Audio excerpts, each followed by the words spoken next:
Thank you.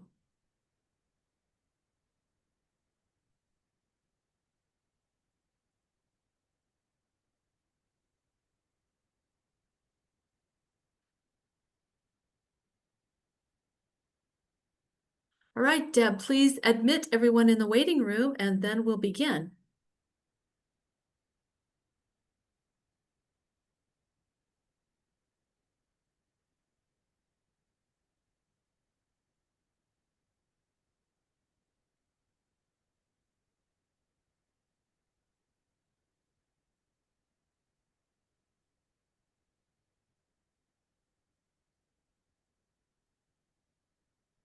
Good afternoon and welcome to our scenarios summary office hour in support of stakeholder conversations around the El Paso Electric 2025 IRP, Integrated Resource Plan. It's July 16th. We are recording this discussion for the benefit of those who might want to re-listen to this in preparation for our workshop next week, or people who are not able to make this conversation today will want to look at this also before our workshop next week. This is Margie Tadro from GridWorks. I'm joined with my GridWorks colleagues, Kathy Boyce and Deborah Shields. And we're pleased that all of you stakeholders are here today to hear what is a synopsis of modeling results in order to inform our conversation next week about statement of need. So Deb, if you would show the next slide, here's our plan for this hour and a half today. We're focused on reviewing the results of all the modeling scenarios so that the results can be integrated both in our minds and in the statement of work, statement of need that will go into the IRP. So we'll first spend the majority of our time on the modeling scenario summary with a presentation by E3 and EPE about how the results all fit together. We'll have discussion on that. And then we've saved a little time, not as much time, maybe 15 minutes for each of the two analyses that were part of the post-modeling analysis that EPE and E3 has done. This is reflection of two stakeholder requested modeling runs, one on flexible large load customer feasibility and one on grid enhancing technology viability. So we'll get updates on those post-modeling analyses that have been completed also by E3 and EPE and allow some discussion of those. So our plan is to ask EPE and E3, first of all, to give the modeling scenario summary. We'll ask that you hold your questions until Ben has gone through the executive summary of these materials. And we've left about 40 minutes for questions for this particular topic. So please hold your questions until Ben is complete, has finished his presentation, and then we are happy to take your hands raised using the React raise hand button. We'll call upon you to state your question. If for some reason we run out of time, we will put additional questions in the chat, but we'd like to address as many, if not all, of the questions that there are during this live session. So with that, Ben, let me turn it over to you. Deb, we'll just hold this slide until we get to that part of the meeting. And so if you'll take down our share, and Ben will turn over sharing of the screen to you for your synopsis of modeling scenarios information. Okay, thank you, Margie. Let me go ahead and share my screen. Yes, we can see your screen, Ben. Excellent. Let me get to the initial slide. And let me go into slideshow view. Okay, just confirming you can see my screen. Yes. Yes, Ben, we Excellent. can. Okay, wonderful. Okay, thank you, everyone. Let me go ahead and just jump straight in here. So as Margie just alluded to, today we're going to start by just summarizing the modeling results. So most of the data that you're seeing today has been presented before. There are some new areas of data here, but we really wanted just to kind of combine all of the previous presentations into kind of a summary deck and some summary graphs and tables here for you. So let's start with the size of EPE's need. So let's start first of all from a capacity perspective. If we look at EPE's base load forecast, so their most conservative load forecast, EP has a capacity need in New Mexico of 254 megawatts by year or summer of 2030. That essentially doubles over the remainder of the planning period, so it increases to 537 megawatts by 2045, so over the 20-year period. Under the high electrification forecast, the high EV adoption forecast, very similar capacity need through the end of this decade. So ever so slightly higher at 257 megawatts. But over time, those two load forecasts diverge as we have more and more EV adoption. And by the end of the planning period, 2045, EP has a 713 megawatt capacity need. And then if we look at the kind of the additional large loads customer forecast, the more aggressive forecast that has additional data centers in New Mexico, you'll see a much larger capacity need by 2030, so 594 megawatts. And that continues to ramp up over time, where you end up over the 20-year planning period with close to 1,700 megawatt capacity need. So that's it from a capacity perspective. Now, if we shift gears and look at it from an energy perspective, in specifically of how many renewable energy certificates does does EP need to produce in New Mexico to conform with the RPS? So in 2030, under the most conservative load forecast, it's 412 gigawatt hours by 2030, increasing to 2,300 gigawatt hours by 2045. Now, keep in mind that increase isn't just because loads increasing, it's also because New Mexico's RPS requirement increases at certain increments over time. And then under the high electrification forecast, starts off very similar, 423 gigawatt hours by 2030, increasing to just over 3,000 gigawatt hours by 2045. And then under the additional large load forecast, starting off 1,663 gigawatt hours by 2030, going up to almost 11,000 gigawatt hours by 2045. So in other words, if new data center load is physically kind of located in New Mexico, then it needs to meet the RPS requirement. It essentially needs to be served by 100% renewable energy by 2045 per our modeling. All of these numbers we're going to kind of look back upon in a few slides' time, and we're going to dig into the details. So now if we look at the resource needed to meet that capacity need. Now keep in mind the resource need is presented on an installed capacity basis. So these numbers are obviously going to be higher to account for the fact that the accredited capacity numbers will be lower. So first and foremost, if we look at that base load forecast, by 2030, EP would need between 420 megawatts of renewables and storage and 902 megawatts of renewables and storage. So in other words, if you look at the 12 different scenarios that we did for the base load forecast, the range of new renewables and storage is between 420 and 902.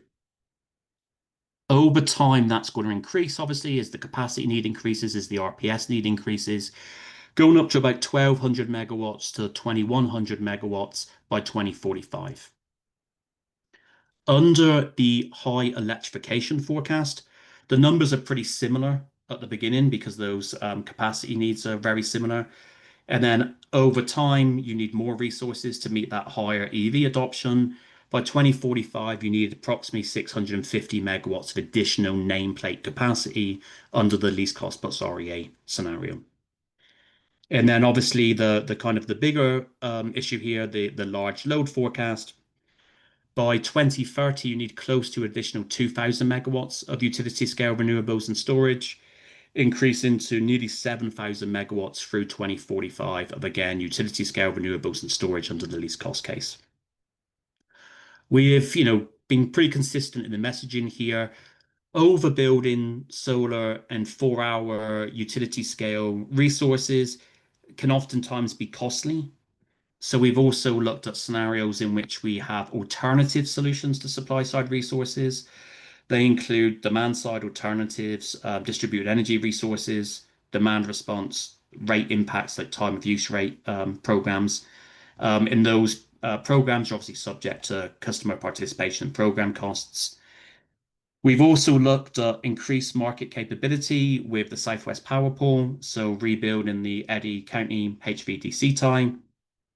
And then we've done some emerging technology cases, long duration energy storage, carbon capture, for example.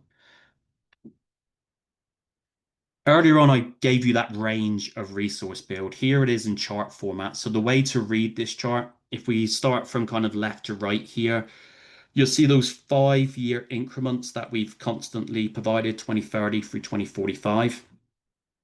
The bottom of these bars is the minimum build across the 12 scenarios. So in other words, we're saying here across the 12 scenarios we looked at, the minimum amount of solar being built was 0 megawatts. The maximum build across those 12 scenarios was 437 megawatts. So across those scenarios, you have a range of 0 to 437 megawatts of solar. And this diamond here represents the average. So an average of 143 megawatts of solar by 2030. I won't read every number here for you, of course, but you can see over time, the need obviously gets bigger as your capacity need, your energy need increases. And you would see it's obviously made up of just the free supply side resource technologies that we looked at, solar, storage, and wind. The other cases where it's like long duration energy storage or carbon capture were only modeled in one case. So there kind of really wasn't a min, max, and average to provide. It was just one number. So I did promise you earlier we would provide some more detail on those numbers that you saw in the executive summary. So first here is the capacity need in both graph format and kind of stated here to the right. What we'll see with these hatched bars across the bottom is EPEs, excuse me, existing and planned capacity resources, accredited capacity resources. And then on this red line, this blue line, in this green line, you will see EPE's load forecast with the planning reserve margin embedded within it. So this includes the planning reserves. In the gap between the existing accredited capacity and these lines represents the capacity need. So just to kind of give you some highlights I mentioned earlier, they all kind of start off in the same place. When you get to 2030, the EV and the base forecast are almost identical, very, very similar. And then over time, they diverge as you have higher EV adoption. And then the additional large load forecast, you can see obviously has a much sharper curve at this beginning as you bring on some very large customers all coming on at once. And you see that kind of ramp up from the kind of 2030 to the mid 2030s, and then a steady increase thereafter. These numbers on the right I already presented earlier, so I kind of will skip over these now. If we look here on EP's RPS need, so now similar, we're looking at these hatched bars across the bottom. This is EP's existing solar production through 2040. So through 2040, New Mexico's RPS requirement is a renewable energy certificate requirement. So the nuclear generation doesn't count towards the RPS compliance. So you just see the solar here, and you see essentially how short EP is from meeting the RPS requirements under both the base and high V forecast, and then also up here on the additional large load forecast. Now, the reason you see these kind of jumps here is again, as I mentioned earlier, the increase in requirement going from a 50% RPS requirement through 2040, for example, up to an 80% requirement in 2040 through 2044. Again, kind of touched upon these numbers earlier at the executive summary, so I'll kind of leave them just here for a split second for people to review, and we can come back to this slide in a moment. If we were to look now at the resource build, this essentially forms those mins, max, and averages that I showed you earlier. So here at the top are the 12 base load forecasts scenarios. So we have least cost plus REA, for example, the low and high market prices with long duration energy storage with carbon capture. couple of eddy tie scenarios, and then some of these residential demand side scenarios. And what you'll see here is the installed capacity on a megawatt basis in 2030 by scenario. In other words, the way to read this is in the least cost plus REA case. In 2030 in New Mexico, or assigned to New Mexico, I should say, is 189 megawatts of solar, 705 megawatts of 4-hour lithium ion battery energy storage, 4 megawatts of wind. And then across here would be the New Mexico assigned demand response, residential solar, which is associated with the DERs, residential 8-hour battery energy storage, again associated with the DERs, long duration storage or carbon capture. So that's how you read this graph, or this table, excuse me, here. As we come down to the bottom, we then have the three different load forecasts. So the base load forecast, the high electrification, and then the additional large load customers. Again, this is through 2030 on a nameplate basis. And I do want to just kind of caveat this additional large load customer scenario. It's got a slight change in it to the other scenarios that we ran. Kind of prudent modeling approach would be to set what we call annual build limitations. So every year there's like a fairly high but a realistic cap on the amount of gas, wind, solar, batteries the model can add in one year. So we just typically have a limit there just to prevent the model saying, hey, in 2031, I'm going to build 4,000 megawatts of solar when that's just not particularly feasible. So we have a cap on all of the scenarios. When we had the cap on the additional large load customer scenario, because of the size and speed of the need, it didn't solve. So we had to relax that constraint to get this one scenario to solve. So there is a slight discrepancy there, which was done out of kind of requirement to get the model to work. Here, if we look at these bar charts again, I know some people like seeing graphics, some people like seeing tables, some like people seeing visualizations here. So this is again just showing you that same information by the 12 different scenarios, showing you the resource build and the total nameplate assigned to New Mexico by 2030. So again, just giving you an example, if you look at the least cost plus REA, you're adding just shy of 200 megawatts of solar. Taking that up to a total of 900 megawatts for battery energy storage. So you can see that for each of the scenarios that we ran. Um, I think kind of, the interesting information here is if we look at all of the scenarios, excluding the emergent tech scenarios, they all added between sort of 420 megawatts and 902 megawatts of new solar, 4-hour batteries, and wind generation. So even if you put time of use rates into effect, even if you do DERs on those scenarios, you're still adding, 420 megawatts plus of utility scale renewables and storage. If we kind of look at themes here, 11 of the 12 scenarios included new solar generation. So the only scenario by 2030 that did not include new solar generation was assuming you could build carbon capture by 2030, which is, going to be a challenge, to say the least. So realistically speaking, every single scenario has some level of utility scale solar embedded within it. And similarly, if you add in mainly solar to the system, you're also going to see a need for dispatchable resources. And in this case, we're looking at battery energy storage. And battery energy storage, shown in this kind of blue, turquoisey color here, was selected in every single portfolio, ranging from 142 megawatts up to 705 megawatts.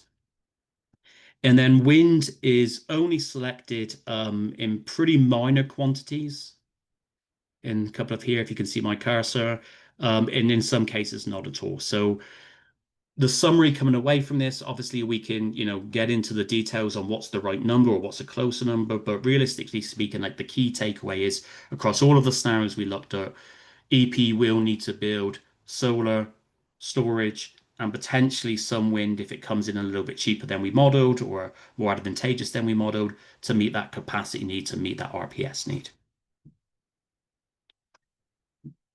Here is just looking at kind of a snapshot of the three different load forecasts in 2030. So you could see the base load and the high electrification load build very, very similar amounts of resources, not particularly surprising. considering they both have very similar peak demand and energy requirements. And then you have obviously the large load scenario, building significantly more resources, specifically significantly more solar storage, and just a tiny bit more wind here. In the interest of time, I won't restate all of these slides, but these are looking now further ahead. So these are looking across the entire 20-year planning horizon, so through 2045.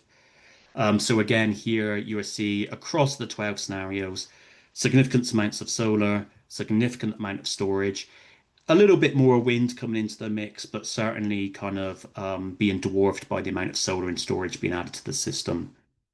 Um, Again, out here now you'll see on these DER cases, this would be the full amount of DER ramp rate. You can imagine we're adding 2,500 homes per year. By 2030, you didn't have all of the homes in service. Here you do. And these are split 50-50 between Texas and New Mexico. So that's why these are not the full amount of the 25,000 homes. And then looking down here over the higher load forecast, again, you see under the base load forecast, a significant amount of solar storage being added, a little bit of wind. The high electrification requires some additional renewables in order to meet the RPS, some additional batteries in order to have the dispatchable benefit and provide system reliability, and obviously just a much, much bigger need if you have that high load forecast. So again, just summarizing here across all of the scenarios, across all of the load forecasts, it's a pretty significant build out of wind, solar, storage resources under all of the scenarios. Here again, kind of just looking at it on that bar chart view, all of the scenarios, excluding the emergent tech scenarios, which kind of tend to push down the amount of resources you need, include anywhere between 1,200 megawatts and 2,100 megawatts of new solar, storage, and wind. Continued build out of utility scale solar resources, anywhere between 400 megawatts to 1,200 megawatts over the 20-year planning horizon. And then again, if you keep adding solar to the system, you're pushing that net peak out to those early evening hours, and you need to start becoming more and more reliant upon battery energy storage to meet that early evening need. Just summarizing here, just not a huge build out of wind across the scenarios.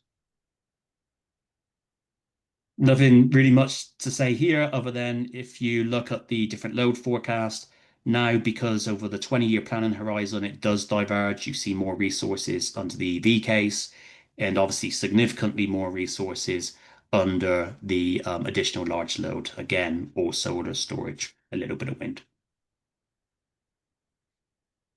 So this is kind of the summarization of the resource builds. I'm going to switch gears a little bit now and just kind of summarize some of the avoided costs that we looked at. We provided more detail if you look at each of these scenarios individually. So this was me trying to convey a lot of information in one slide.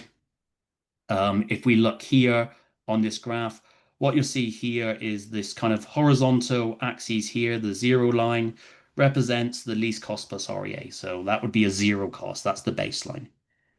And then each of these lines represents the different scenarios that we modeled and what was the avoided cost that these programs provided.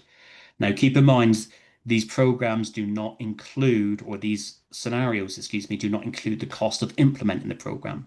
So this is just truly what costs are being avoided by having these additional benefits to the system. So let's just go through them one by one real quickly. If we look here at the 100 megawatt demand CNI demand response program, it saves about $15 million per year. So if you look at that, just implementing that program alone, it's going to save you about $15 million a year on a system-wide basis, which works out about $150 per kW year, or what's that, like 10 a kW month in terms of avoided costs.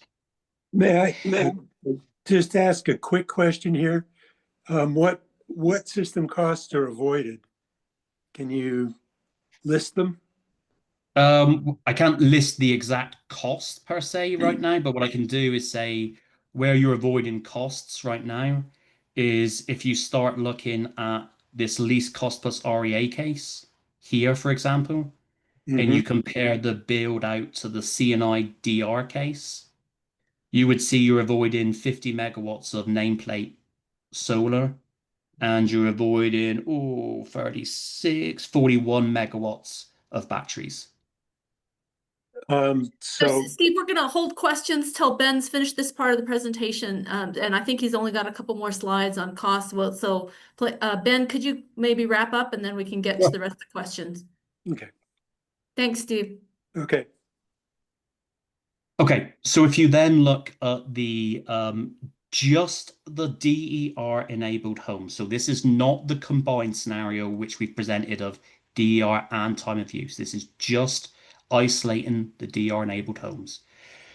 You're looking at between $100 million to $140 million per year once the program is fully implemented. So once you get to the full 25,000 homes.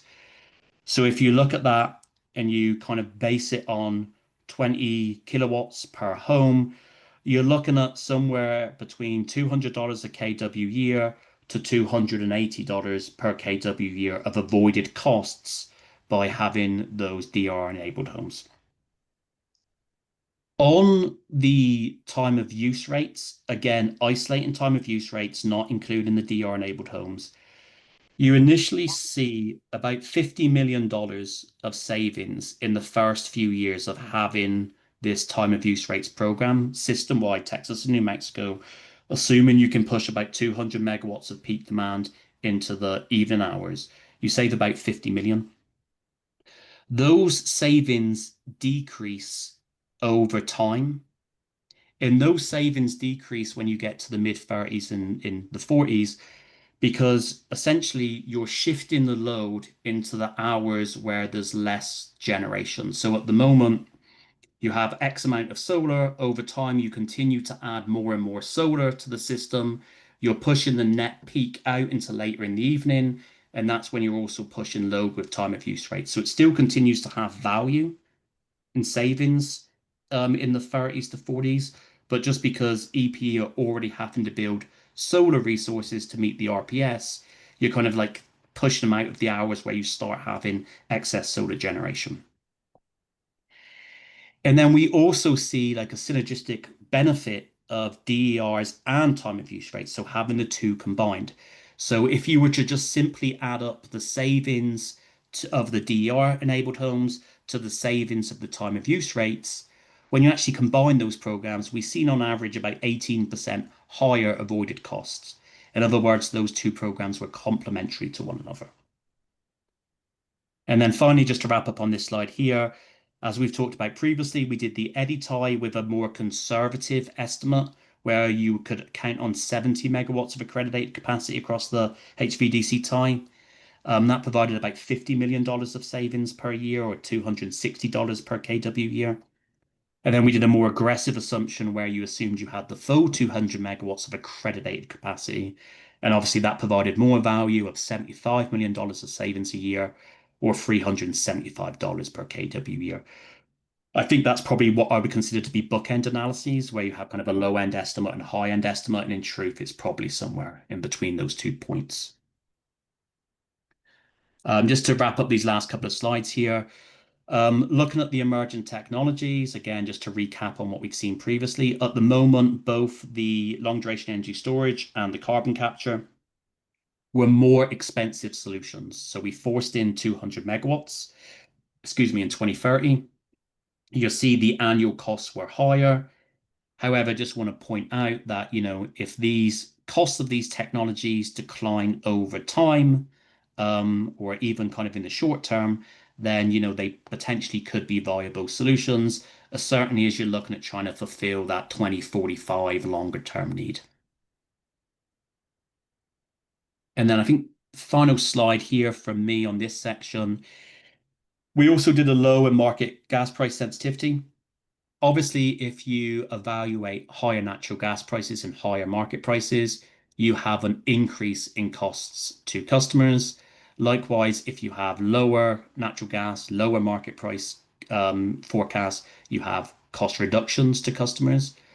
The one thing that I want to point out here, though, is there's no new natural gas-fired resources in New Mexico. This says any scenario. My sincere apologies. This is 11 of the 12 scenarios. We do have the one with carbon capture. I will correct this. So in those 11 scenarios, you're actually not really building different resources because of gas prices. It's not fundamentally changing the amount of solar you add or fundamentally changing the amount of batteries you add. All it's really doing is changing the commodity price of the existing resources.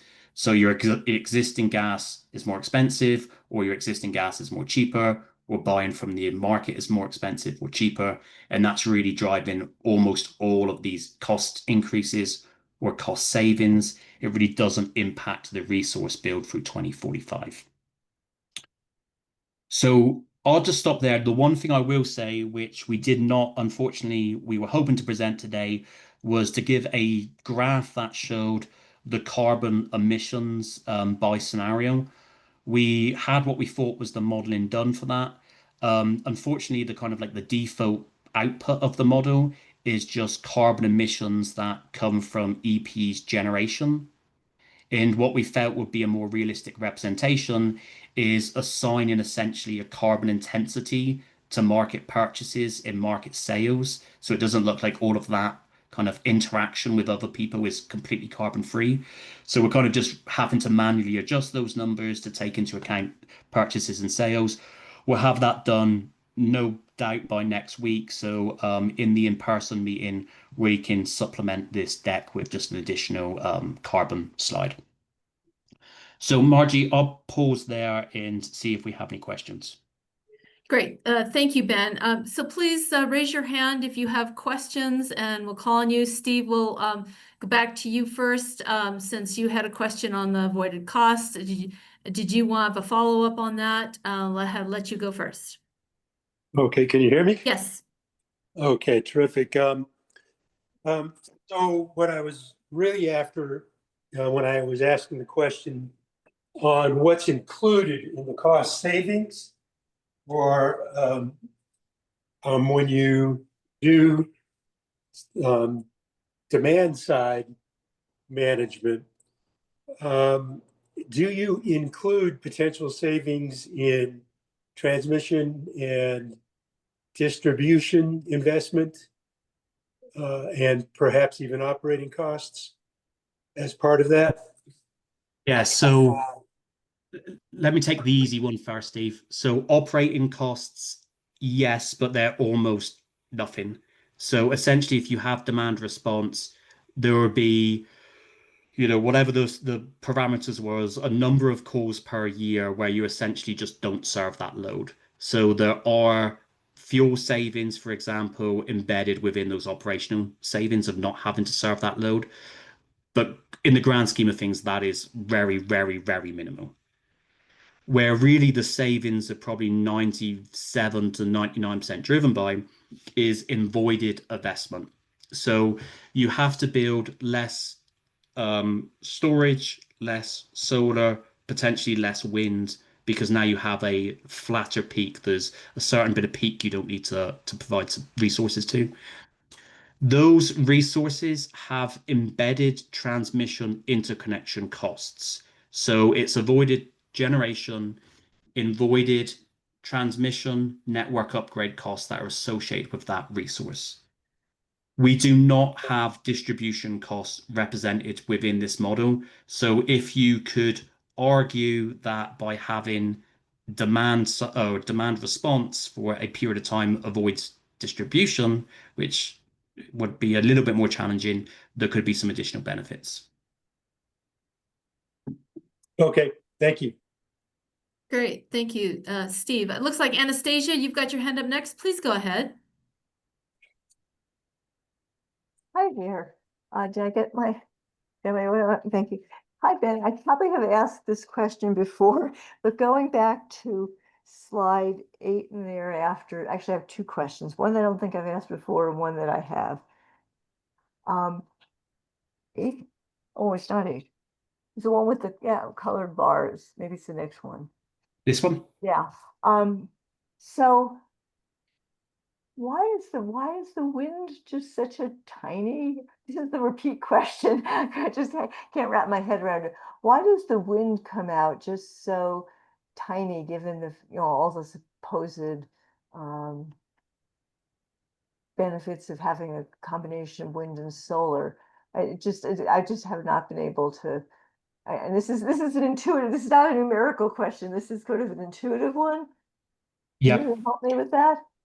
Yeah, absolutely. So this is somewhat unique to EPE. So if we look at the other two utilities, for example, in New Mexico, so if we look at PNM and SPS, both in an area in New Mexico, Texas Panhandle, Oklahoma Panhandle, that has extremely high capacity factor wind generation.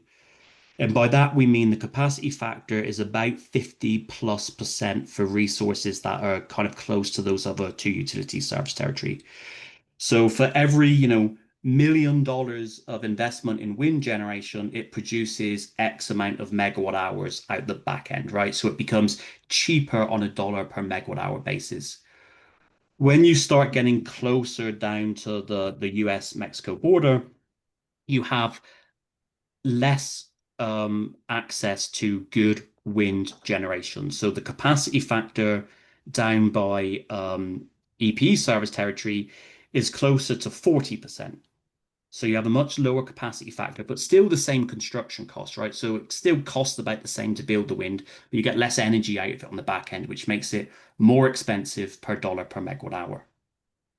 On the flip side, El Paso, in their geographical location, has access to fantastic solar generation, extremely high capacity factor solar generation.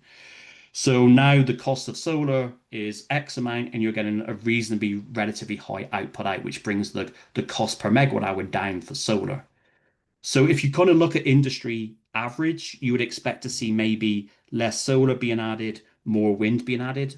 But just because of their geographical location, it kind of is a little bit heavy on the seesaw here, more solar, less wind.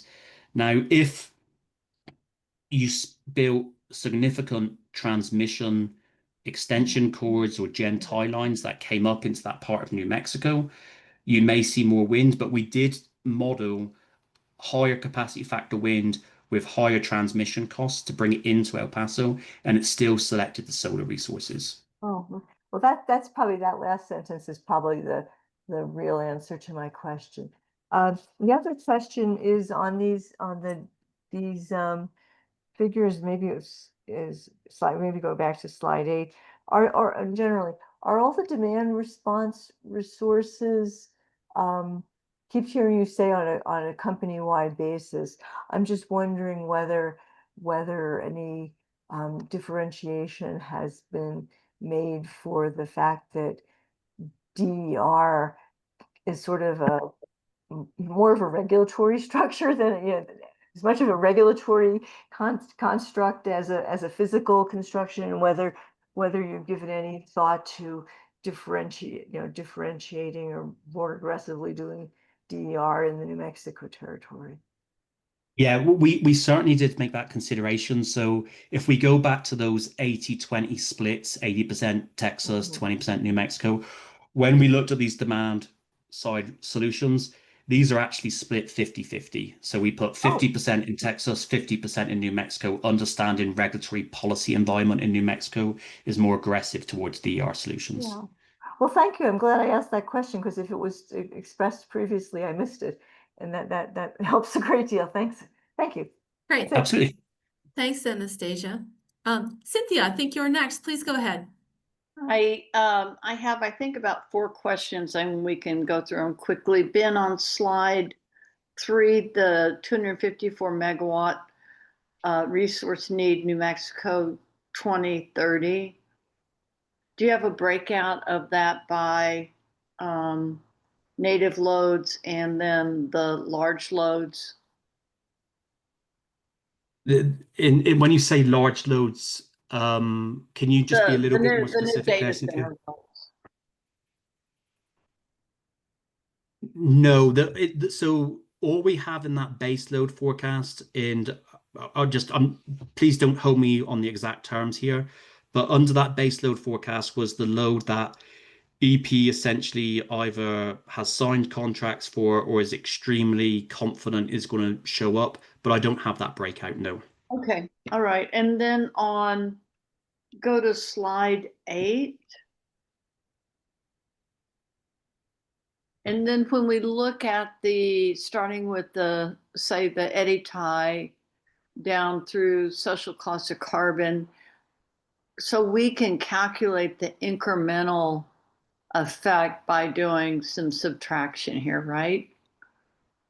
Yes, so just to Okay. make sure I've got that correct, if you said Eddie 244 subtract the least cost plus REA, you could summarize it's, an extra 55, whatever the math turns out to be, megawatts of solar under that case. Okay, and then is it reasonable to calculate that for each case and for solar and battery and a little bit on the wind, and then create a composite of DER savings for these scenarios for solar and battery? I'm not sure I'm following when you say aggregate the DER savings. Right. So can I add eddy tie with CNI, with time of use, with residential DER, and create an aggregate effect or composite DER effect?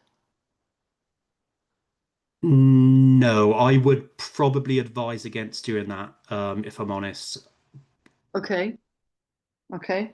And So any we reason do, why? yeah. So if you look, for example, um, there's interactive effects, right? So here's just the time of use rates on its own. Here is just the DR enabled homes on their own. And then here is the two combined. Right. And you can see these numbers are pretty different.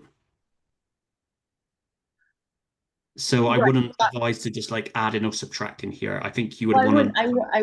I wouldn't add those three. But anyway, I think I understand that. Can we go to slide 14, your avoided costs?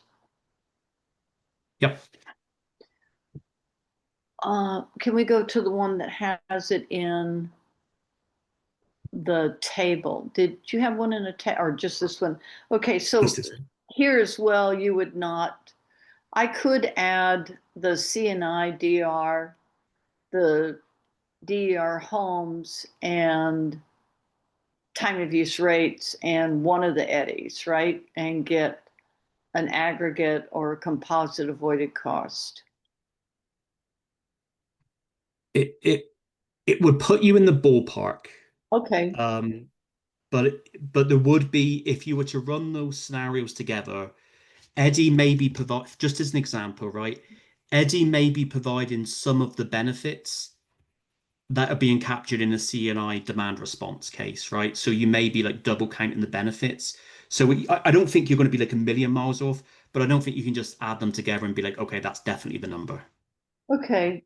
And then to this matter of the system cost included in the avoided cost calculations, that includes the what we call the value added benefits that E3 and EPE have been working with Chris Hickman on to No, incorporate. So there's none of the value added benefits in here. correct. Correct. This is just what is captured in the modeling.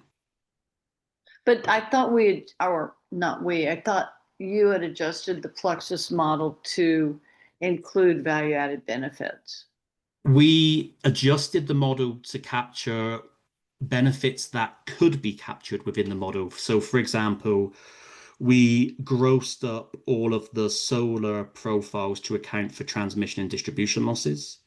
So where we could, it includes those benefits. But there's certain benefits to Steve's point earlier, like avoided distribution, for example, that is not captured in this analysis. Okay, so let me understand. what was pre, say, industry standard or traditional avoided cost calculation has been improved some in the Plexus modeling at this point, and then there's still additional incremental value streams that I believe E3 and EPE are looking at on sort of an off ledger or out of model basis. That's correct, Cynthia. And I cannot remember for the life of me the presentation number, so apologies. But one of somewhere in like the region of 5 or 6, there's a Venn diagram that Yeah, I was going to shows say the the Venn benefits. diagram. Yeah. Yeah. So I think that's accurate. After this call, I can just double check it. But I think the bubble on the left or the circle on the left captures everything that's in the model, and the circle on the right is the stuff that needs to be manually adjusted after. Right. And so that's work that's coming along. Yeah, that's work that is kind of separate to this modeling. Okay. That's all my questions for now. Thank you. Great. Thanks, Cynthia. Randy, please go ahead. Sure. Ben, you said we'll have the emissions data, we hope, by next week. Do you expect, since we don't have any thing, could you just give an opinion of do you expect the emissions data and along with the social cost of carbon to impact the resource build? So the emission data is going to be hopefully the most boring slide you see. For the simple reason, Randy, is there's no new gas coming into these scenarios or no new carbon emitting resources. So the emissions from scenario to scenario are almost just based on the dispatch of existing generation. So they're very, very similar. There's differences between them, but you don't see huge swings. So that isn't going to be particularly impactful when we present that next week. The social cost of carbon scenario, you can see actually here in terms of the resource build, even without the carbon emissions, what it does over the whole 20-year planning horizon is it just adds more solar resources. So it adds about 200 megawatts of additional solar, so 20% more solar. And it takes away a little bit of the batteries, just for the simple reason of the models building to meet the plan and reserve margin. If you're getting accredited capacity from the additional solar, you don't quite need as many batteries. So it's not hugely impactful, but it mainly because, and I just can't stress this enough, you're not allowing new carbon emitting resources into the resource plan. If you were, it would be extremely impactful. Okay. Oh, that makes sense. Great, thank you.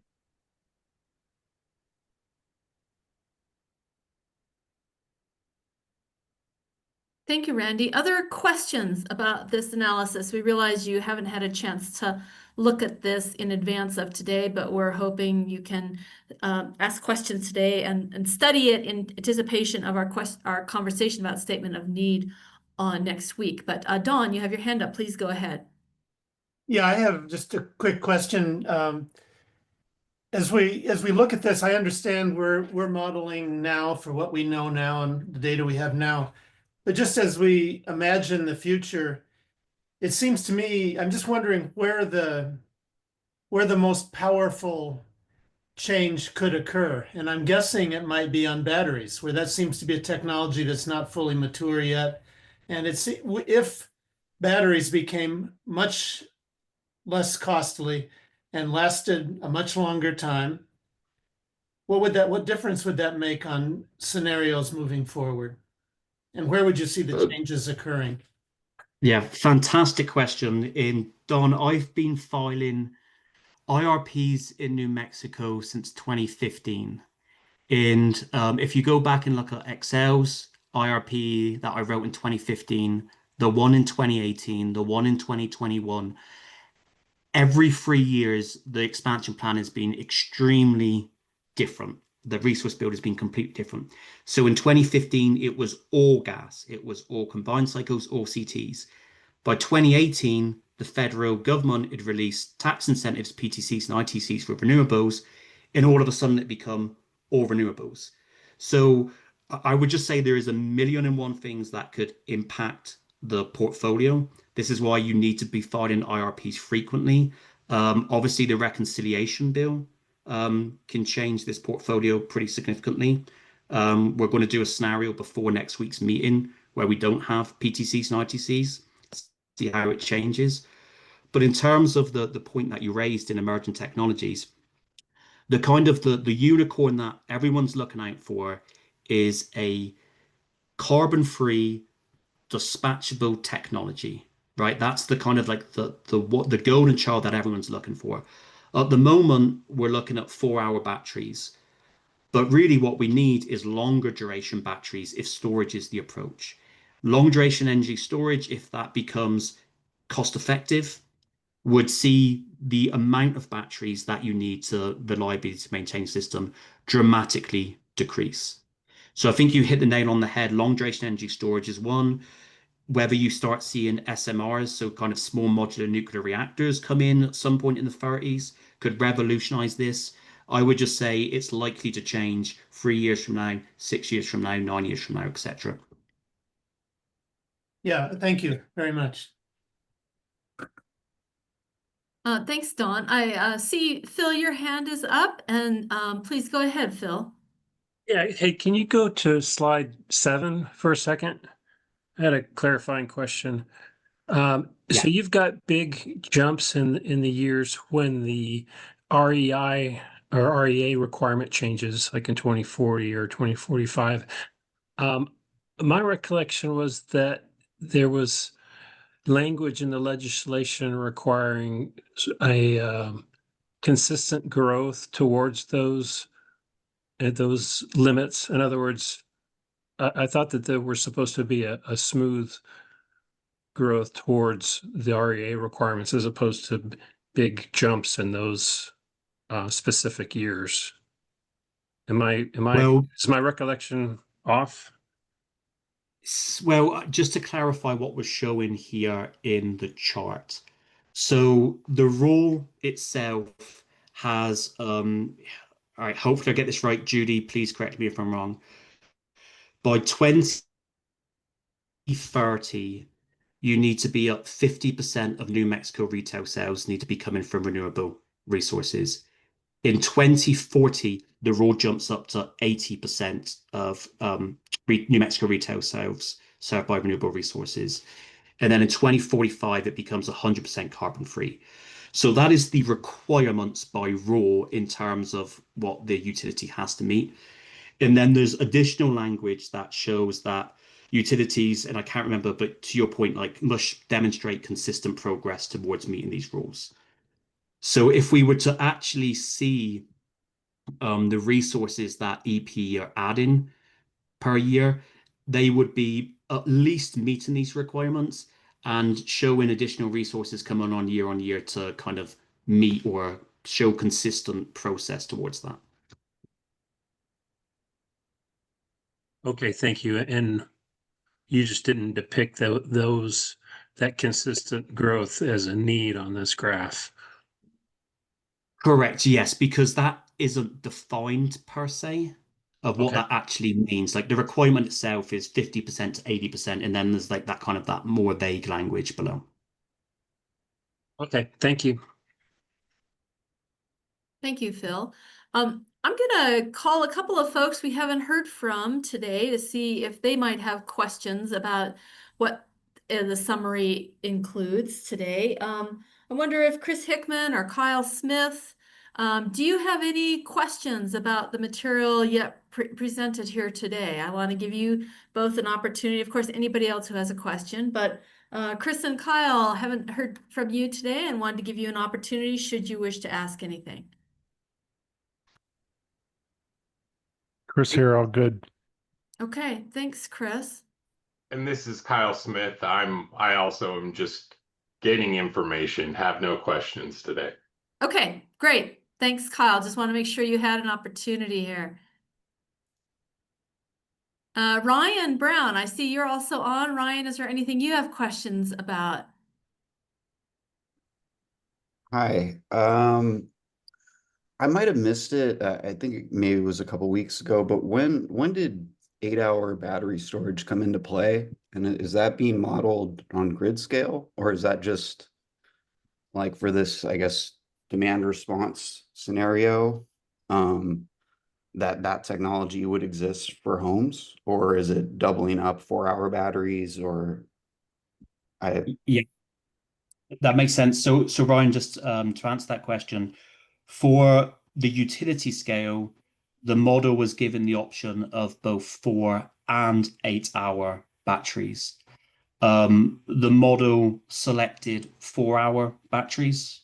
I have in previous meetings kind of just voiced my concerns that I think EP are probably on the prefaces of where they go from 4 to 8 hours. So even though the model's fully selecting 4 right now, I think if you were to issue an RFP, it wouldn't surprise me if small changes in the cost of 4 versus 8 actually sees these numbers change.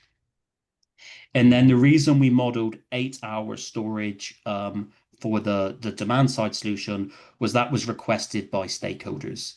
So that was a stakeholder driven impact. okay. And then in terms of, I mean, I understand the capacity factors are low for wind, and so that's why it's not being selected. Is that well, I guess are the 8-hour batteries being modeled with wind? And additionally, I guess in when the ELCCs drop for solar as we get past 2030, wouldn't the higher capacity factors or higher ELCCs for wind then start selecting wind? I mean, what we're looking at is 2030. Is it post 2030, then the model starts selecting wind? Yeah, it's you start seeing the wind coming in, certainly in the later years. It's still not particularly high, if I'm honest, 100, 120 megawatts. This initial tranche of wind, I don't have the ELCC slides in front of me, but this initial tranche of wind actually receives a very high ELCC value, relatively speaking. So it is adding wind, it is providing capacity benefit. Um, it's just that low capacity factor really compared to the low cost of solar and EPE that seems to be the economic driver here. Mhm. Okay. I I did And then I just did want maybe to add. one, yeah, sure. Sorry, Brian. I want to add one clarity because I just remembered. I think your kind of market interaction suggestion was why one of the reasons we looked at this eddy limit. Mhm. So the one thing that I would say with eddy is eddy is connecting EPE to the Southwest Power Pool, right? In a rich a excuse me a rich wind region. Wow, that's hard to say. Mhm. So when we look at that, we don't necessarily know what the generation is on the other side of the eddy tie. But realistically speaking, the market prices during that area in the SPP are going to be lowest when wind production is highest. So there's actually a very high likelihood that EP is purchasing a lot of wind energy over the HVDC tie. That just doesn't really show here because it's not a directly assigned resource. Okay. And you sort of estimated that with you said a carbon intensity? We will estimate Oh, you the will. yeah, we'll estimate the carbon intensity of market imports, but really we don't obviously know what resources kind of supplying the electrons to EPE. But what Mhm. we can infer is if we look at the LMP, the locational marginal price, that would typically give you an indication of what's the marginal unit. And I suspect that we're going to see periods where you have a very low marginal price driven predominantly by wind generation from the SPP. Okay. And Right. then but I guess maybe just a question in terms of is hydrogen just been removed as a scenario, or was there any thought towards if we're having a scenario with 200 megawatts of carbon capture, is if that's sort of the limit, because it seems like it reduces the need for a lot of overbuild. Is it possible that there could be a that sort of cap on combustion with hydrogen, and then localized electrolyzers with solar, or with I don't know necessarily, but it seems like a possible scenario if there is that limit of 200 megawatts of capacity, as opposed Yes. to, yeah. So let me explain the reason why we did long duration energy storage and carbon capture at 200 megawatts. That is an arbitrary number, right? You could pick whatever Mhm. number you want. We selected 200 megawatts because that is the same size as a traditional F-class combustion turbine. They're about 200 megawatts. So by kind of doing them all at the same size, it just means you got kind of a good comparison between the two. So that's where the 200 came from. Is hydrogen dead? No. But at the moment, I think 2, 3 years ago, I think the kind of the money was on if you were going to see carbon-free thermal resources, hydrogen seemed to be kind of leading the race above carbon capture. I think there's been some challenges in terms of how do you actually procure the hydrogen? Do you assume there's a market out there where you can just purchase hydrogen? Or do Mhm. you assume that you need to have access to, electrolysis and water and additional generation? So there's just a lot more questions on whether hydrogen is going to be available by 2030. I would say the same is true for carbon capture. There's still question marks there. Um, so I think that is definitely one of those things to Don Kurtz's kind of question earlier. If we look at this IRP 3 years from now, maybe all of a sudden someone's figured out hydrogen and maybe it is a solution in the 2040s. But I just think as we sit today, if we look at the decisions that EP need to be making in the action period of the next 3 years, that's probably not on the table in the next 3 to 5 years as it stands. Mhm. Great, thanks, Ryan. Yeah, Appreciate thank the you. questions. I think we're going to move on. We've got two other topics. Ben, I'd like to ask you to now switch to the two post-modeling analyses. One was on flexible loads, and one was on grid enhancing technologies for transmission and distribution. So let's spend just a few minutes on each of those analyses. And again, we will, I think we'll have you present both of those, and then we'll open up questions. Phil, we're going to ask you to have the pleasure of asking the first question around the flexible loads, since that was modeling requests that you had initiated. And Dawn will ask you to ask the first question when we get to that point on the grid enhancing technology solutions analysis, since you had submitted that request. Ben, please go ahead, and then we'll open it up to questions again on those two topics. Okay, perfect. I have about 7,000 graphs that I could have presented today, but Margie made me pick a sample, so I will try and keep this a little bit short. So first and foremost, if we look at the actual stakeholder request here, it was looking at kind of flexible loads and does EPE have the opportunity to bring on some flexible type loads in hydrogen electrolysis is just kind of just what we're talking about, maybe kind of Bitcoin mining, maybe AI learning or data centers, and kind of use an existing or proposed oversupply of resources, potentially solar, to serve that load. So I'll draw to give you maybe the executive summary first, and then I've got some charts I can kind of walk you through to kind of support these conclusions. So first and foremost, just to level set people here, EP already has a pretty significant amount of solar in storage on its system. And then with kind of further additions likely to occur by 2030 and beyond to meet the system needs. So EP system is certainly going to already have a lot of solar embedded within it and a lot of storage embedded within it. So that's kind of maybe this probably solar piece is somewhat embedded in kind of just the base case. But just real quickly, kind of outside peak demand times. So if we kind of look outside those really high, hot summer hours, EP potentially has more carbon-free generation, solar and nuclear, than needed to meet its native demands in the mornings, certainly in 2030 and over time. However, because EP is adding a lot of solar to the system, it has to add a lot of batteries to the system to maintain reliability. So a lot of this excess solar generation is actually already being used to charge the batteries to meet the net peak, which, as I've talked about multiple times, is kind of shifting to the early evening. And that trend is likely to continue over the 20-year planning horizon. So EP is going to continuously add a lot of solar generation based on the current resource portfolios. it's then going to need to add a lot of batteries. And whenever you have excess solar generation, they're really going to be charging those batteries for the evening hours. So at a high level, I would say it would be challenging for EPE to add flexible loads with just using excess renewable generation. So now let me just kind of walk through some charts to kind of support that conclusion. So here, if we look for 2030, so this is kind of the existing and the new resources that would come online. This is a sample 48 hours in the summer, July of 2030.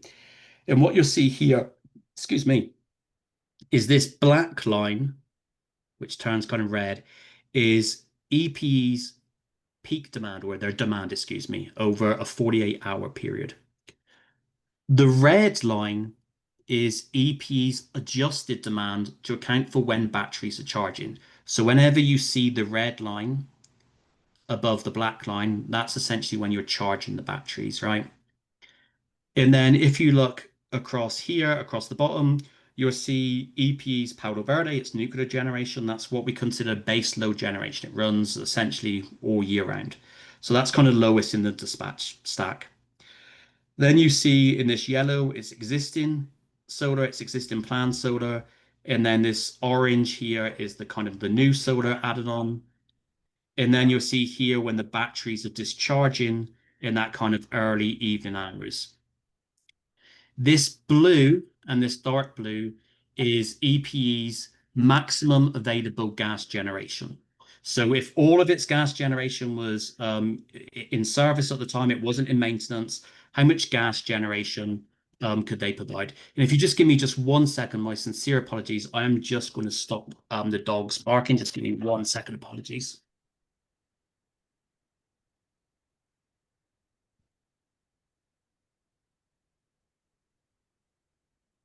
Okay, my sincere apologies, everyone.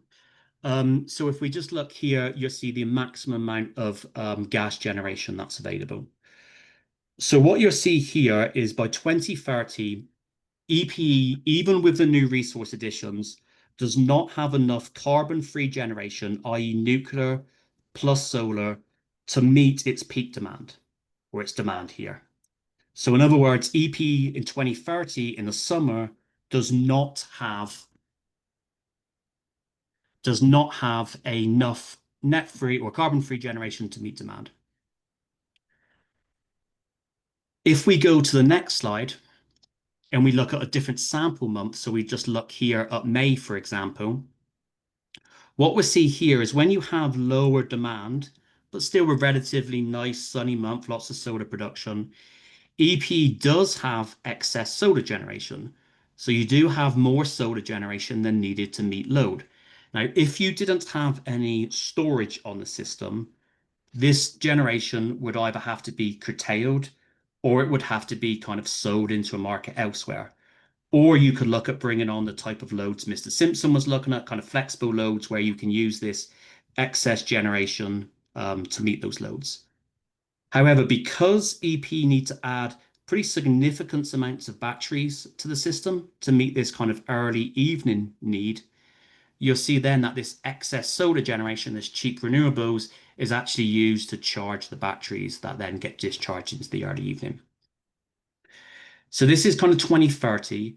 And then over time, I'll go through these pretty quickly, you'll see these peaks becoming larger. So you'll see this solar production, even on the peak months. So even in kind of the heat of the summer, you've almost got enough, or you've got slightly more solar than needed to meet your morning load. But all of that solar also needs to be charging these batteries. So you've got batteries charging here in order to discharge. And if we look at it in May, similar sort of story. You've got plenty of excess solar generation through the kind of the mid-afternoon until you really hit the system peak. But all of that solar generation charging these batteries. And then kind of similar peaks, you continue to get a higher and higher peak through 2040 and beyond. So if we look here, you'll see, again, enough generation to serve the summer peak, but needs to charge the batteries. And again, here in May, enough solar generation to meet native demand, but all of the excess is being used to charge the batteries for the early evening hours. So if you look at this, yes, there's excess solar generation, but in short, by adding all of the batteries to the system, you're kind of already absorbing that kind of excess generation. The other thing that I would just like to point out to kind of Steve Fishman's comments earlier, or my response to Steve's question earlier, is the value in time of use. In 2030, kind of you can see it here, right? Is your hours where you have the most critical need tend to be aligned with the system peak, right? So your main critical periods where you likely have the less amount of headroom is kind of more aligned with system peak. And then as you go out through time, your most critical hours start becoming earlier in the evening. So one, by having time of use rates, you're starting to push times or push load from when you have excess solar generation into times when you need to be discharging batteries. And that's why you see a little bit less value on the time of use rates over time. I would just say, though, to Phil's point, I was very careful in my words earlier where I said you don't have renewables to meet flexible load. If we look in 2030, there is natural gas headroom.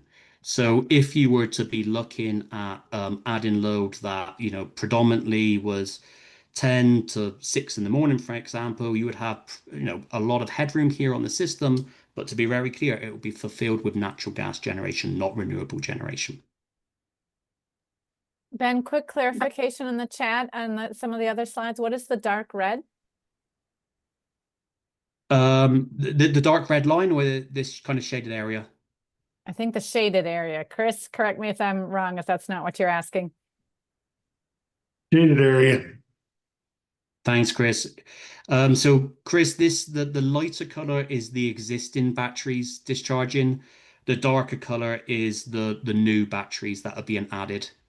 Oh, okay, thank you. And just in general, when you say all the batteries that they're adding, are you adding them in a central station or DER basis or both? Or This is the least cost plus REA case. This is just the base case. So this is all utility scale central station batteries.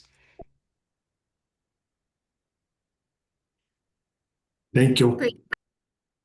Ben, I'm going to have you skip quickly to the GETS analysis, and then we can open up to questions on both of these. And we'll come back. We'll start with Phil on this topic, and we'll start with Dawn on the grid enhancing technologies. But let's go ahead and get the information out and then open to discussion. Yeah, so unfortunately, there's not a huge amount on this one. So the original request come through wanting to see kind of some sort of power flow type analysis to really get in kind of detailed on the transmission system, which is typically done through a completely different modeling effort, just because the model that we use or that all utilities use cannot accurately do both transmission planning and generation planning to a kind of a level of accuracy with the compute and program power that we have. So we kind of said, like, what we'd do is we can't necessarily evaluate power flow, but we'll take a look at the modeling results through 2045 and see if the model is building any new transmission. So if you recall, I'm just going to skip ahead here. We had a zonal representation of EPE's transmission system, or the system. In each of these lines represents transmission flow capability from zone to zone. So we gave the model an option. We said you could either build resources and keep the system intact as it stands today, or you could build resources and at a cost expand this transmission pipeline. So maybe you pay additional cost for increased transfer flow capability, but you have more optimally sited resources from a kind of a power delivery standpoint. The model, though, unfortunately or fortunately, whichever way you want to look at it, did not build any new transmission intrazonally across any of the scenarios through 2045. Now, to be very, very clear, there are transmission costs associated with new generation, as I spoke to earlier, but there was no additional flow transmission being built. So we unfortunately could not do any additional analysis because there was no kind of transmission zonal to zonal. But I want to be like extremely clear. That doesn't mean that this wasn't a fantastic request. It just means we cannot capture it in the models in the kind of the zonal representation we're using. And it is going to be extremely important for EPE as they start trying to bring in all of these additional resources to look at the transmission system and also whether there's alternatives to building out new transmission. In order to do that, Lo, you just need to have very specific generator requirements. So you need to know exactly where the generation's being located, where it's sinking to, in kind of more detailed, more granular information than you can do in these kind of generic economic screening analyses. So I'll pause there, Margie, and turn it over to questions. Great. Thanks, Ben. Let's first go to Phil Simpson. Phil, you were the originator of the flexible load analysis request. Do you have any questions of Ben on that analysis? Yeah. Thank you, Ben. That was a good analysis, and I like the way you used the graphics to show the loads. And what you essentially showed was, it seemed like, was that there was not a lot of excess solar. In other words, you were able to use up all the excess solar by storing it and then using it in the evening. But then that seems a little bit at odds with the concept that the model right now is overbuilding solar and storage. So, I mean, I was trying to come up with effective ways to utilize the overbuilding of solar. So I'm kind of, do we have overbuilding of solar or not? Because it kind of seemed like we're saying both things. Yeah, no, that's a fantastic point, and I'm glad I get to clarify that. So it depends what you're comparing it to, right?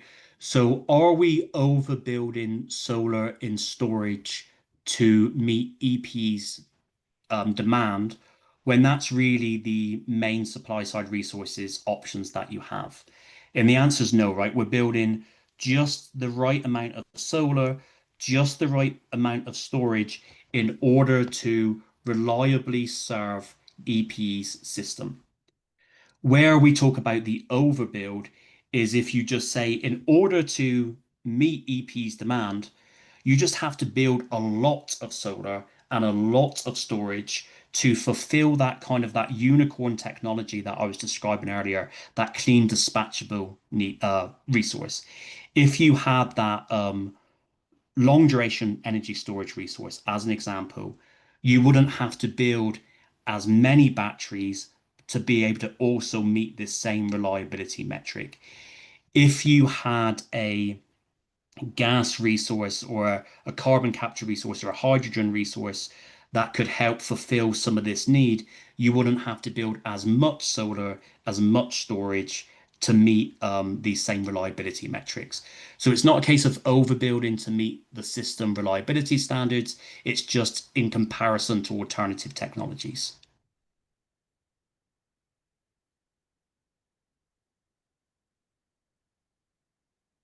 Phil, did that answer your question?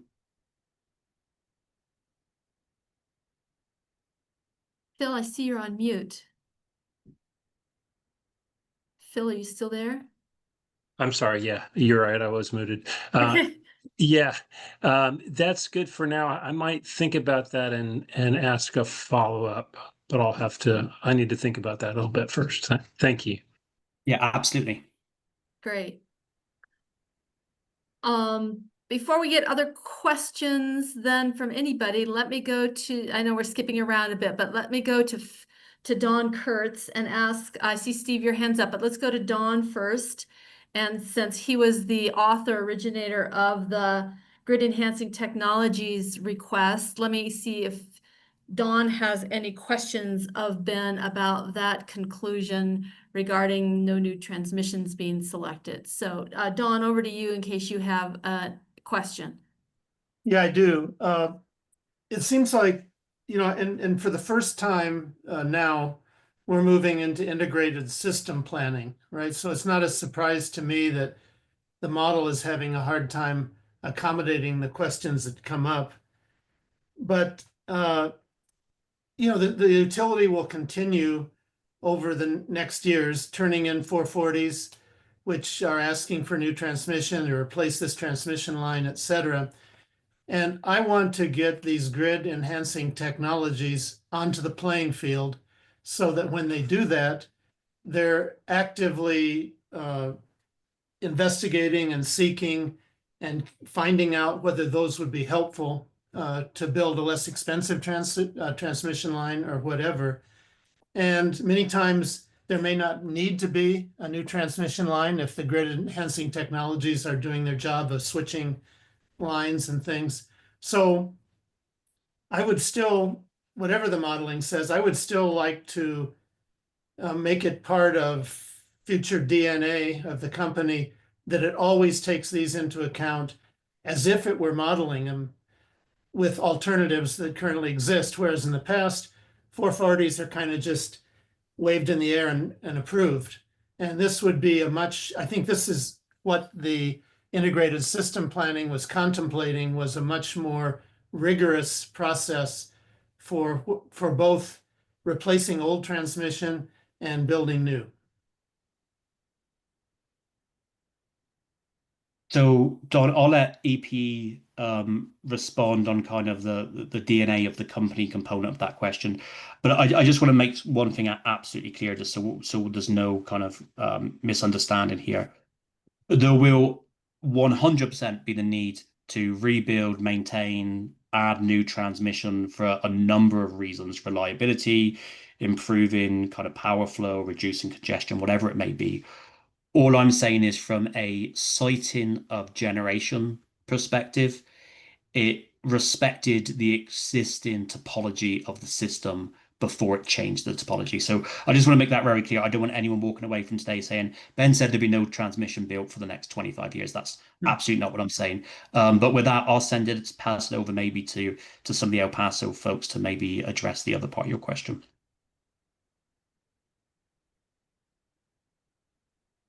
This is Dave Hawkins.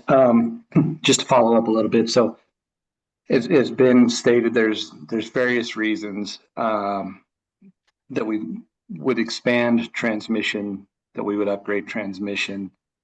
A lot of those are for resources. We have resources that want to connect to our system. A lot of these are large utility scale that ideally are located where there's optimal solar. And then there's analysis done and what is the transmission costs for putting those in, and they're evaluated in an RFP on our end, or it could be for another state's RFP, and those are considered, and those transmission lines gets built. I think that's a lot of the larger scale that you see extending maybe outside of our region is for resource purposes. But within the load area, as load grows, and certainly demand response and time of use and the ability to implement those programs, I think have an impact on the timing of the upgrades of those transmission systems. So if you can take 10% off a feeder or a transmission line through various programs, you've likely extended out the timing in order to upgrade your transmission system. But at some point, even in these, within the cities, in those areas, as load grows and you run your power flow models and where's this generation coming from, you identify, say, weaker points in your system, and you look for ways that can alleviate overloading on existing transmission lines. You look for stability, so voltage issues can be addressed. So I don't want to get convoluted, but I think what you mentioned on does have an impact on transmission and distribution if they can be used effectively, but does not necessarily eliminate the need. Maybe just delay the need. And I don't know if that's helpful to you at all. I'm just thinking out off the top of my head at the moment. Yeah, okay. I think since we're charged with this process in evaluating transmission, and distribution two. I mean, I think Alan and I are planning to put in an action item on addressing this on transmission, and that it's something that needs to be taken into account when a new line, just to say again, is being put in or renewed, or deciding whether to renew it or to do something else that could boost capacity. So it does seem to me that this is the place to deal with it, even if we're not sure how to do it yet. So Don, let me say that that's a perfectly appropriate action idea to put in. I think your particular question for Dave might be, is the utility looking at grid enhancing technologies for in addition to traditional transmission technologies. So that's maybe what was part of your key question. And Yeah. certainly the action plan idea that you have could certainly be talked about in our workshop next week. So thanks for the question, and thanks, Dave, for providing some context. Thank you.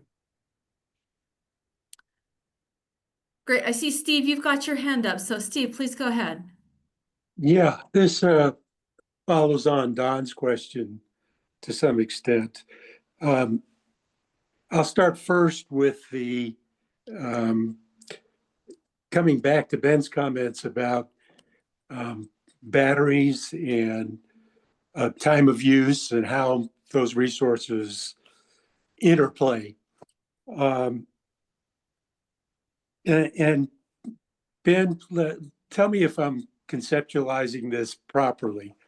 As I look at this, when you're trying to get to least cost right now, battery storage is expensive. It's still expensive, even though it's coming down. And that a lot of what you, as you manage these resources, to the extent that you can minimize battery investment and address needs without it, whether it's through shifting loads or whatever, that's a way of saving money, at least while batteries are as expensive as they are. Is that a good way to conceptualize this? I would say by having programs in place that shift load from 1 hour to the next can avoid the need for capital investments, whether that's new gas peaking generation, whether it's new batteries. So I would certainly agree with that statement without opining on whether batteries are expensive or not. Okay. The one caveat that I would make though is the system is shifting, right? So over time, where you want to shift load from today and where you want to shift load to today is probably going to be different to where you want to shift load from into 10, 20 years from now.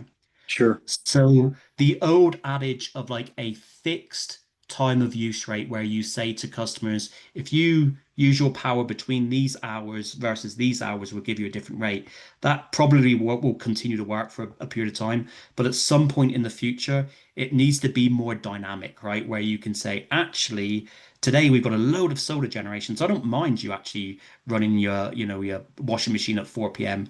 But actually, at 11 o'clock tonight, we're not going to have much wind generating or whatever the system may be. I don't really want you using it then. So at some point in the future, it need to become more dynamic. Okay. That's helpful. Second question is, as I look at statistics on utility investment, electric utility investment, T&D for a lot of utilities is getting up damn near to close to 50% of their capital investment. And, I know that varies from jurisdiction to jurisdiction, but it's substantial. And to Don's point, it feels like we're missing half the picture here when we can't look closely at it. And there's a couple of things I've heard from EPE about how they're going to minimize more T&D investment for example, in bringing on large load customers. And large load, one of the arguments I keep hearing is, well, we're going to co-locate next to generation as much as we can, and that'll avoid transmission or minimize transmission investment. But I look at the loads and resources table, and I see that these potential data centers, I'll use as the example, are planned to start operating well before the resources are built to support them. And you still got to get power to them in the interim between now and 2030. I'll just pick that as the date that the generation's in place. And you're still going to need to make that investment. Am I missing something here? Dave, did you want to answer that one? Yeah, can you hear me okay, Steve? I think as a minimization, so whenever you do have large loads, I'm going to take your question to be without new resources being built, there's going to be transmission upgrades that really take into account a couple things with the larger loads. It is how does the system react from a stability standpoint? So if you lose load or a portion of load, how does your transmission system react? What is the voltage support needed for that load? Those things, there's going to be transmission investments from that standpoint. Now, if you do locate generation at the load or near the load, you can minimize a lot of the equipment needed for, say, voltage support. Or, instead of 150 miles of transmission, maybe you're building 50 miles of transmission. So I don't think, and to your point, and this is the way I take your point, you don't eliminate the need for transmission, but maybe it's minimized by the location.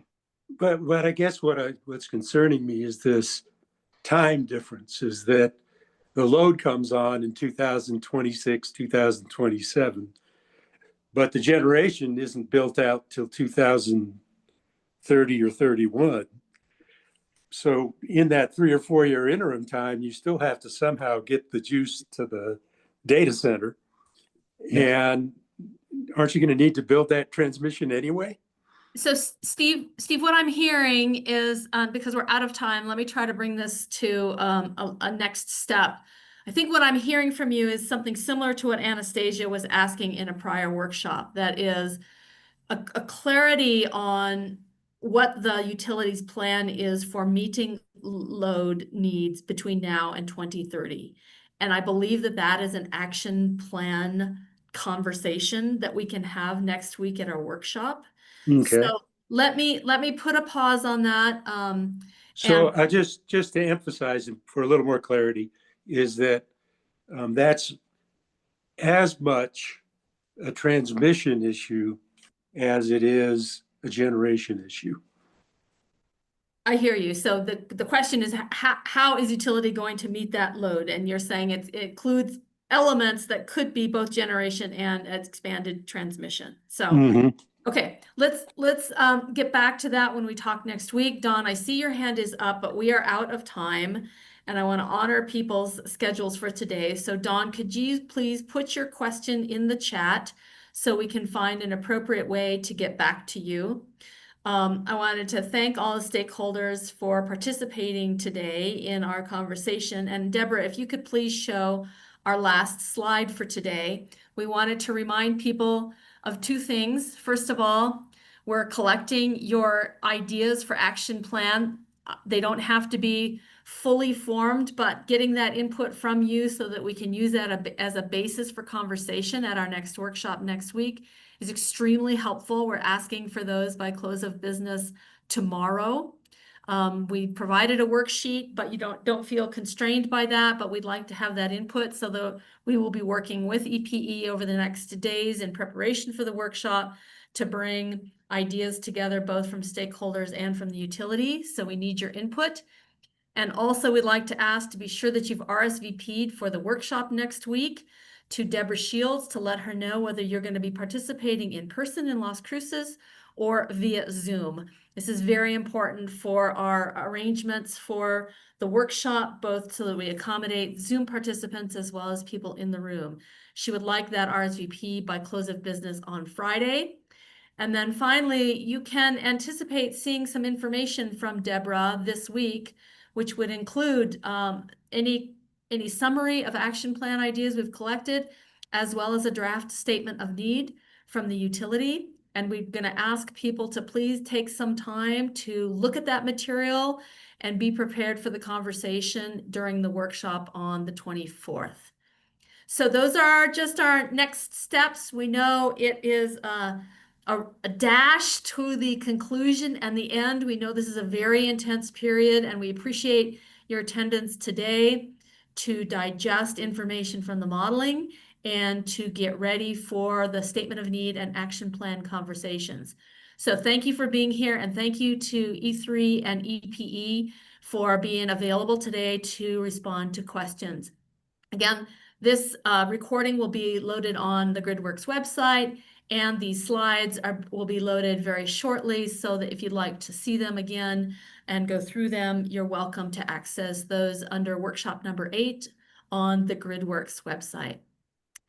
So thank you very much. Yeah. We just wanted to take a quick second, say thank you to all the stakeholders, GridWorks, Ben, as always, great presentation. We really look forward to seeing everyone. Hopefully we get a lot of participation in person next week, we hope, but there's also going to be that virtual option. But again, thank you guys very, very much. It's been a pleasure. Thank you, Emmanuel. Appreciate your concluding remarks. All right, bye-bye. Thank you, Dawn, for putting your question in the chat. We will get back to you on that. Margie, would you like me to respond in the chat to everyone, or Yeah, separately? that would be great, Ben. And then we'll have it in the transcript. Sure. Okay, I'll start typing a response now. Hold on. Great. Okay.